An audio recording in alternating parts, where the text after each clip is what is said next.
warahmatullahi wabarakatuh. Perkenalkan, nama saya Nindya Kapspita, saya dari kelas 2C Akuntansi Universitas Bina Bangsa. Video ini dibuat untuk memenuhi tugas mata kuliah Pendidikan Agama 2. Pada video ini, saya akan membahas tentang kedudukan akal dan wahyu serta klasifikasi ilmu dalam Islam. Dalam agama Islam, kedudukan ilmu sangatlah penting dan sentral.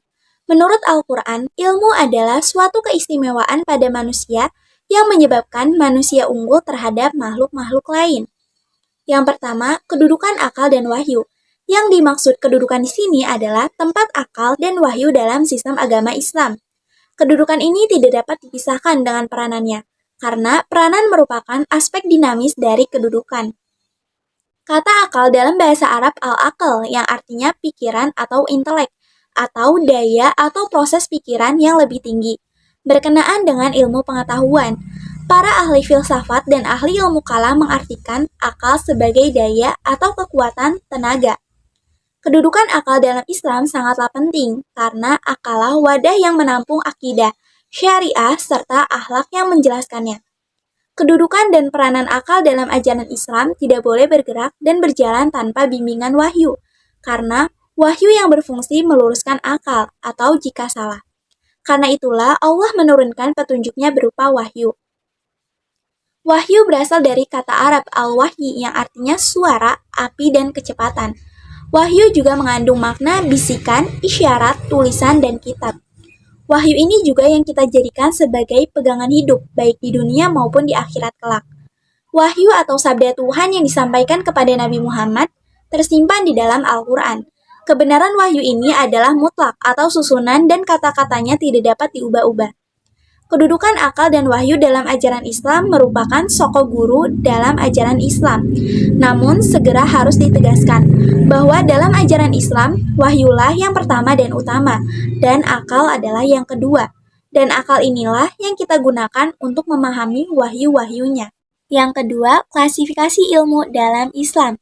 Klasifikasi ini terdapat pada buku Classification of Knowledge in Islam, karya Osman Bakar, yang telah diterjemahkan ke dalam bahasa Indonesia dengan judul Hierarki Ilmu.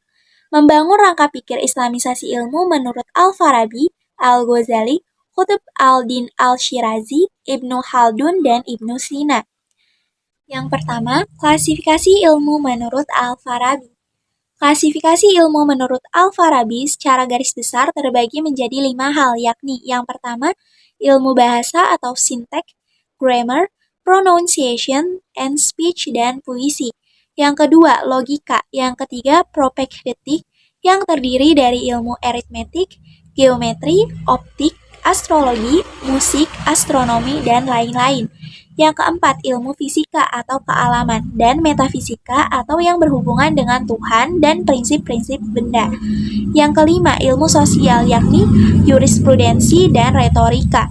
Yang kedua, klasifikasi ilmu menurut Al-Ghazali. Yang pertama, ilmu-ilmu teoritis dan praktis. Ilmu teoritis adalah ilmu yang menjadikan keadaan-keadaan yang wujudnya diketahui sebagaimana adanya. Sedangkan ilmu praktis berkenaan dengan tindakan-tindakan manusia untuk memperoleh kesejahteraan di dunia maupun di akhirat. Yang kedua, ilmu yang dihadirkan dan ilmu yang dicapai. Bersifat langsung, serta-merta, suprarasional atau di atas atau di luar jangkauan akal, intuitif atau secara intuisi berdasarkan bisikan hati, dan kontemplatif atau bersifat renungan. Al-Ghazali menyebut ilmu ini dengan sebutan ilmu laduni. Ilmu yang dicapai ialah ilmu yang dapat dijangkau oleh akal manusia atau ilmu insani. Yang ketiga, ilmu-ilmu keagamaan dan ilmu-ilmu intelektual. Ilmu keagamaan ialah ilmu-ilmu yang diperoleh dari para nabi, tidak hadir melalui akal manusia biasa. Ilmu intelektual adalah berbagai ilmu yang dicapai melalui intelek atau kecerdasan berpikir. Yang keempat, ilmu fardu ain dan ilmu fardu kifayah. Fardu ain merujuk pada kewajiban agama yang mengikat setiap muslim dan muslimah atau seseorang.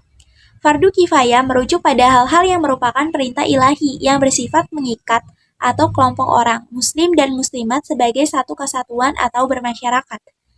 Yang ketiga, klasifikasi ilmu menurut Qutbuddin al-Shirazi. Yang pertama, ilmu-ilmu filosofis atau al-hikmi.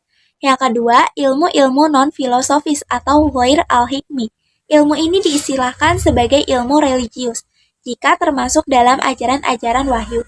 Jika sebaliknya maka non-religius. Ilmu religius dapat diklasifikasikan menurut dua cara yang berbeda. Yang pertama ilmu-ilmu nakli atau keagamaan dan ilmu intelektual atau akal. Yang kedua ilmu tentang pokok-pokok atau usul dan ilmu tentang cabang atau furu. Yang keempat, klasifikasi ilmu menurut Ibnu Khaldun. Beliau memilih ilmu atas dua macam, yaitu yang pertama, ilmu nakliyah atau ilmu yang berdasarkan pada otoritas atau ada yang menyebutnya ilmu-ilmu tradisional. Terdiri dari ilmu tafsir, ilmu qiraah, ulum hadits, usul fikih, ilmu kalam, dan ilmu bahasa. Yang kedua, ilmu akliyah atau ilmu yang berdasarkan akal atau dalil rasional, terdiri dari logika, ilmu alam, metafisika, studi tentang berbagai ukuran yang dinamakan matematika. Yang kelima, klasifikasi ilmu menurut Ibnu Sina. Menurut Ibnu Sina terbagi menjadi dua bagian, yaitu yang pertama, hikmah nazariyah atau ilmu teoritis, adalah bertujuan untuk membersihkan jiwa melalui makrifat. Yang termasuk ilmu ini adalah membahas masalah-masalah metafisika atau ketuhanan, riyadhiyah atau matematika, dan tahabiyah atau fisika. Yang kedua, hikmah amaliyah atau ilmu praktis. Yang termasuk bagian dari ilmu praktis adalah etika atau khuluqiyah, mengatur pergaulan keluarga dalam rumah tangga, ekonomi atau tadbir al-manzil, mengatur pergaulan umat dalam negara atau tadbur al-madinala, dan kenabian. Sekian presentasinya dapat saya sampaikan, kurang lebihnya mohon maaf. Wabillahi taufiq wal hidayah. Wassalamualaikum warahmatullahi wabarakatuh.